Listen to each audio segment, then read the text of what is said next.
So, guys, what if, sabihin na natin, what if ngayon ka nag-decide mag-business? Ngayon ka pumasok mag-business. What if ngayon mo ginawa ang business? Sabihin na natin, 25 years old ka. Sample natin, halimbawa, kung ikaw ngayon nanonood at ang edad mo 25 years old, o kung hindi naman ang edad mo, idagdag mo yung 5 taon. Okay, ganito kasimple po yan. What if ngayon ka pumasok, ngayon mo ginawa ang business? Ngayon mo pinasok ang business. Ang edad mo, 25 years old. 5 years from now, ilang taon ka na? 30 years old. What if nag-fail ka? Tama po. Ibig sabihin, what if nga naman, nag-fail ka, kaya maraming pong tao takot pumasok sa business kasi nga takot po mag-fail. And tama lang naman din po, may mga tao din talaga na nag-fail. So gusto ko po maging transparent sa'yo. Oo nga naman, kung 25 years old ka, 5 years from now, ilang taong ka, 30 years old, nag-fail ka. Ito naman sasabihin ko sa'yo, okay lang naman mag-fail ka. Alam mo kung bakit? Kasi bata ka pa. Kaysa naman pagdating ng panahon na nag-retire ka, 60 or 65 years old, pumasok ka mag-business, halimbawa 65 years old ka, pumasok ka mag-business, 5 years from now, ilang taon ka na? 70. What if kung sabihin ko naman din sa'yo, nag-fail ka? Ito naman pinakamatindi. Kung 30 years old ka, nag-fail ka, okay lang magkamali. Alam mo kung bakit? Kasi pwede mo pang ulitin. What if kung pumasok ka mag-business, 65 years old, paano kung nagkamali ka din? 5 years from now, 70 years old, nagkamali ka. Hindi ka rin nag-succeed. Nag-fail ka. Ang challenge po dyan, kaya mo pa bang ulitin?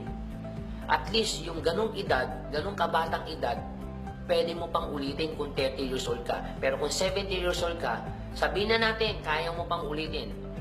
Kaya mo pang gawin. Yun nga lang, ilang taon ka na? Okay? What if kung sabihin ko naman sa'yo ngayon, kung 30 years old ka, hindi ka nag-fail, paano kung sabihin ko naman sa'yo, nag-succeed ka? Ang pinakamalupit po niyan, bukod sa bata ka pa, successful ko na. Bukod sa bata ka pa, milyonaryo ka na. Paano kung nag-succeed ka? Paano kung nag-milyonaryo ka? Ang napakasarap po niyan, bata ka pa, milyonaryo ka na, bata ka pa, successful ka na. What if kung sabihin ko naman din sa'yo, 65 years old ka, 5 years from now, ilang taon ka? 70. Paano kung sabihin naman natin, hindi ka naman nag-fail? Sa ganong edad po, 70 years old ka naman, hindi ho kayo nag-fail. Nag-succeed ka din. Nag-milyonaryo ka din. So, ibig sabihin, baka possible din na yumaman ka sa ganong edad, possible din po na mag-succeed ka. Paano kung nag-milyonaryo ka sa ganong edad, 70 years old, paano sa ganong edad, nag-succeed ka din? Ang question ko na lang ito, may enjoy mo pa ba? So, yun ang challenge po.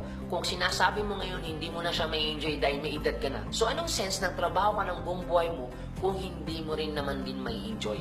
So guys, mas maganda pa rin na i-enjoy mo yung pinaghirapan mo kasi ikaw ang naghihirap niyan. Ang mas worse, pinaghirapan mo na nga, hindi ka pa nag-enjoy. So pero guys, no worry kasi later pa naman po yun. Ngayon, nasa iyo po ang decision. Kung ikaw papasok sa business, anong mas maganda? Ngayon o later? Importante na makapag-decide ka. Kaya kaya natin ito pinag-uusapan. At kaya ko ito pinapaintindi sa iyo kung bakit kailangan mong mag-business kasi oras at panahon ang nawawala sa'yo. Tandaan ninyo, guys, time and effort equivalent life. Kung saan ka nagtatapon ng oras at kung saan ka nagtatapon ng panahon, dun ka rin nagtatapon ng buhay. So, I hope guys, na pinag-usapan natin ngayon sa bidyong ito na narinig mo, I hope na-realize mo kung bakit ka mag-decide, kung bakit ka papasok. So with that guys, again, kung papasok ka sa business, ngayon o later. So, this is Anthony Gatchalian. Maraming salamat sa inyo. God bless.